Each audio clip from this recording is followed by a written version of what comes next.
The Will to Power was never meant to be a simple book. It's a collection of Nietzsche's private notes from the 1880s, his attempt to craft a magnum opus that would redefine all human values. Though never finished, these writings reveal the raw power of Nietzsche's late philosophy, a bold confrontation with nihilism, morality, and the very essence of life. Nietzsche begins with a prophetic declaration. The rise of nihilism is inevitable. He claims that the next centuries will witness a collapse of meaning, a Europe haunted by the question, why live? Our highest ideals, he says, have destroyed themselves. Christianity, morality, and philosophy, all once guiding lights, now cast shadows of doubt. Nietzsche positions himself not as a victim of this crisis, but as its first conscious witness, the first European nihilist who has survived his own nihilism and moved beyond it. He proposes a solution, the will to power, a new principle that might replace the decaying moral order, a creative force through which life justifies itself. Book 1. European Nihilism. The first book of The Will to Power opens with Nietzsche's diagnosis of a deep cultural illness spreading across Europe, nihilism. To Nietzsche, nihilism is not a mere mood of despair or pessimism. It is the logical consequence of centuries of faith in a moral and metaphysical order that no longer holds. It is the inevitable fate of a civilization that has believed too deeply in truth, only to discover that its truths are illusions. Nietzsche begins by asking, whence comes this most uncanny of all guests? Nihilism, he says, stands at the door because the very values that once gave life meaning, Christianity, morality, reason, have turned against themselves. Christianity taught truthfulness as a virtue, but that very commitment to truth has exposed Christianity's own foundations as false. When faith collapses under the weight of its own honesty, nothing remains but emptiness. This is the essence of European nihilism. Nietzsche traces this decay to the moral interpretation of existence that Christianity imposed upon Western thought. The Christian worldview, in his eyes, was built on the assumption that life on earth is corrupt and that salvation lies beyond. By teaching humanity to despise the body and the instincts, Christianity made people long for a transcendent world that does not exist. As this illusion crumbles, modern man is left stranded, unable to return to innocence, yet unable to believe in heaven. He sees this nihilistic breakdown everywhere, in science, politics, and art. Science, once heralded as a path to enlightenment, has turned into a self-devouring enterprise. It undermines all metaphysical claims, including its own assumptions about truth. Since Copernicus, Nietzsche observes, humanity has been rolling away from the center towards nothingness. Science has revealed a universe without purpose or design, and in doing so, it has stripped away our sense of cosmic importance. Politics, too, reveals nihilistic symptoms. The rise of nationalism, socialism, and democratic egalitarianism reflects, for Nietzsche, a world without noble purpose. These ideologies claim to serve justice or equality, but they spring from resentment and mediocrity, from the will of the weak to restrain the strong. Even art, once the highest celebration of life, has become decadent and sentimental. Romanticism, for instance, reflects a yearning for meaning in a disenchanted world, but only deepens despair. Yet Nietzsche insists that nihilism is not merely destruction. It is a transitional phase, the clearing of ground for something new. Just as the death of a god opens space for a new creation, the collapse of old values is a necessary prelude to rebirth. Humanity must pass through nihilism to overcome it. He writes that our greatest danger and our greatest hope lie in the same event, the death of our inherited meaning. For Nietzsche, the question is not how to escape nihilism, but how to confront it courageously. The weak will retreat into pessimism or seek refuge in old faiths, but the strong will face the void and create meaning anew. This is the first step toward what he calls the revaluation of all values. Book 2. Critique of the Highest Values Hitherto. Having diagnosed the illness, Nietzsche now dissects its causes. In Book 2, he turns his gaze upon the great institutions that have defined Western civilization, religion, morality, and philosophy, and exposes how each has betrayed life. 1. Critique of religion. For Nietzsche, religion was mankind's earliest attempt to make sense of suffering. Faced with chaos and pain, humans invented gods to explain and justify their condition. Christianity, in particular, turned this need for meaning into a moral system. It told people that their suffering had purpose, that it was punishment for sin or a test of faith. This illusion comforted humanity for centuries. But Nietzsche argues that Christianity's triumph was also humanity's tragedy. It reversed the natural order of values. The strong, the proud, the passionate, those who affirm life, were condemned as sinners. The meek, the humble, and the submissive were exalted as righteous. In this inversion of values, Nietzsche sees the root of Western weakness. Christianity transformed weakness into virtue and power into vice. Worse still, it made life itself appear as a burden. By promising salvation in another world, it devalued this one. The instincts that drive creation, strength, and pleasure were branded as evil. Humanity was taught to feel guilty for being alive. For Nietzsche, this slave morality is the moral revenge of the weak against the strong, an act of spiritual sabotage. 2. Critique of morality. Morality, detached from religion, has inherited the same sickness. Modern secular ethics, Nietzsche argues, still carry the Christian disease, the belief that there exists an objective good and evil. Even when people reject God, they often cling to his moral code. Science, socialism, and humanitarianism all claim to be rational or compassionate, but in Nietzsche's eyes, they are secularized versions of Christian morality. They continue to deny the natural hierarchy of life, the will to grow and dominate. Nietzsche insists that moral values are not universal truths. They're expressions of power. Those who lack strength create moral systems that glorify their weakness. The cry for equality, he says, is the envy of the inferior masquerading as justice. Genuine morality, by contrast, should affirm life's struggle, not repress it. It should encourage greatness, not conformity. 3. Critique of philosophy. The philosophers fare no better in Nietzsche's critique. From Plato to Kant, they have all sought refuge in abstractions, in worlds of ideas or reason that transcend reality. Plato's realm of forms, the Christian heaven, Kant's moral law, all are symptoms of the same sickness, the denial of becoming, of flux, of life itself. They are attempts to escape the chaos of existence by inventing eternal truths.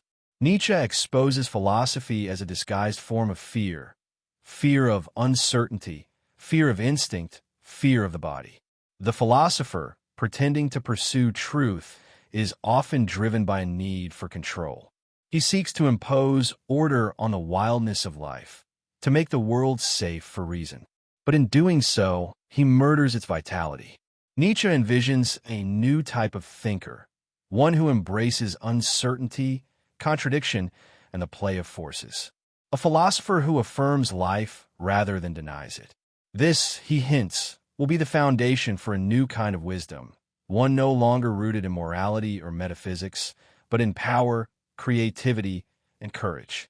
Book 3. Principle of a New Determination of Values.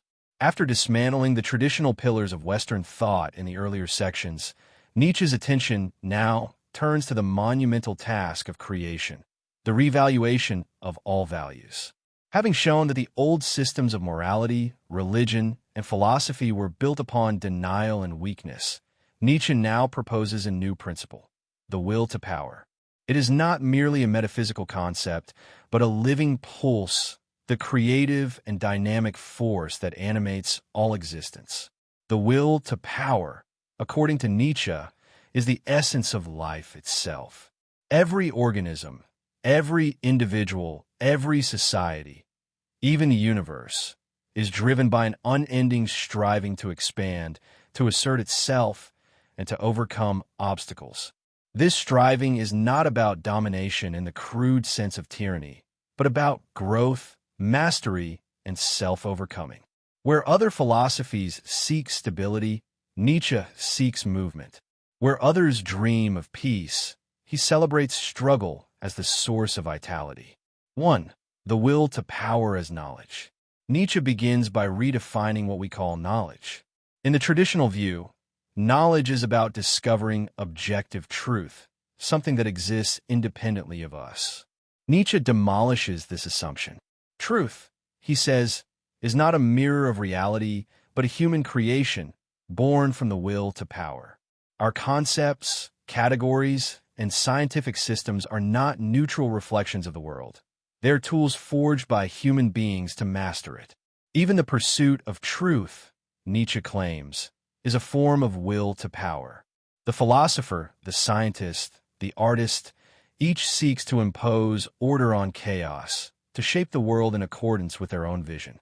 There is no disinterested knowledge. There's only the struggle of perspectives. Every interpretation of the world is a form of power asserting itself. In this light, Nietzsche turns the very notion of truth upside down. He argues that instead of seeking an ultimate reality behind appearances, we should affirm appearances themselves as expressions of life's energy. Knowledge, rather than being a path to stability, becomes an instrument of creativity. The measure of an idea's worth is not whether it is true in some metaphysical sense, but whether it enhances life, whether it strengthens the will to power. 2. The will to power in nature. Nietzsche extends his insight from the realm of thought to the cosmos itself.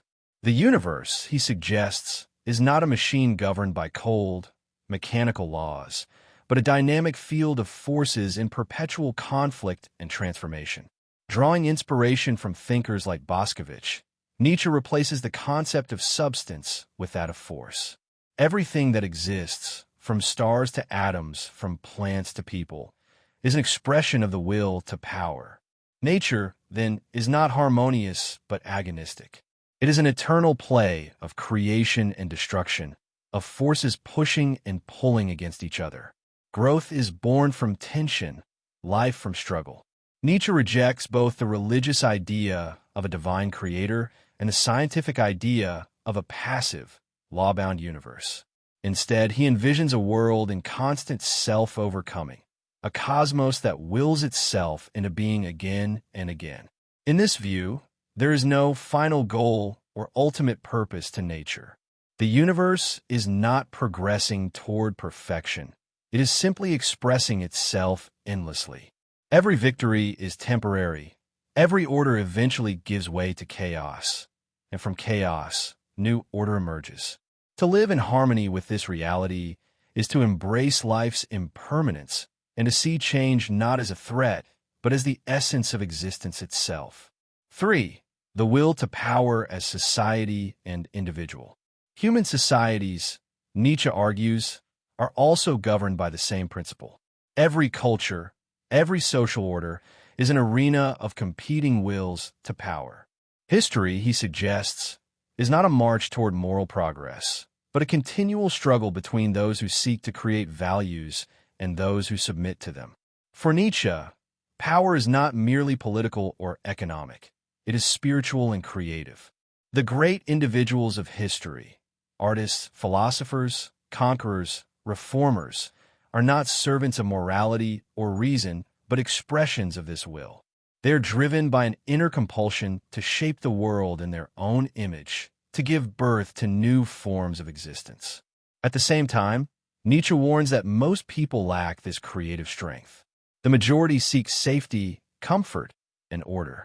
They crave moral codes that tell them what to do and social systems that relieve them of responsibility. But these masses, in their quest for security, become obstacles to higher development. The will to power, in its purest form, demands risk, suffering, and solitude. For the will to power is art. Among all expressions of life, Nietzsche holds art in the highest regard. Art is the purest form of the will to power, because it transforms chaos into order without denying its existence. The artist, through imagination and creation, gives form to the formless, meaning to the meaningless. Art does not escape reality. It affirms it. It turns suffering into beauty, conflict into composition, and decay into expression. In a godless world, art replaces religion as the supreme creative act. Where religion seeks salvation from life, art celebrates life itself.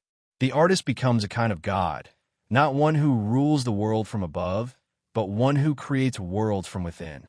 Through art, humanity discovers its divine potential, the power to create values, to give meaning where none existed before. Book 4, Discipline and Cultivation. Having built a vision of the world as will to power, Nietzsche now asks, what kind of human being can thrive in such a world? Book 4 explores the idea of discipline, cultivation, and hierarchy, the shaping of humanity into something higher, stronger, and more life-affirming. Nietzsche rejects the notion of universal equality. Equality, he argues, is a convenient fiction invented by the weak to protect themselves from the strong. Nature itself is hierarchical. Not all beings are equal in strength, creativity, or courage. A culture that denies this fact condemns itself to mediocrity. Thus, Nietzsche calls for the cultivation of a new aristocracy, not of birth or wealth, but of spirit and excellence. 1. Hierarchy. Nietzsche's vision of hierarchy is not tyranny. It is order in the service of creativity. The strong should rule not because they are powerful, but because they are capable of creating values and leading humanity forward. He believes that civilization must be guided by a few exceptional individuals, philosophers, artists, visionaries, who have the courage to shape new meanings for an age beyond morality. The masses, meanwhile, serve as the foundation upon which higher culture is built. They provide stability and continuity, while the elite provide direction and innovation.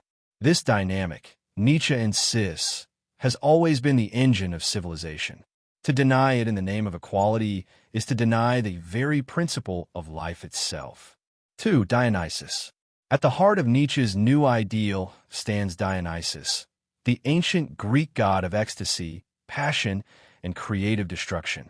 Dionysus symbolizes the reconciliation of opposites, order and chaos, creation and annihilation, pain and joy.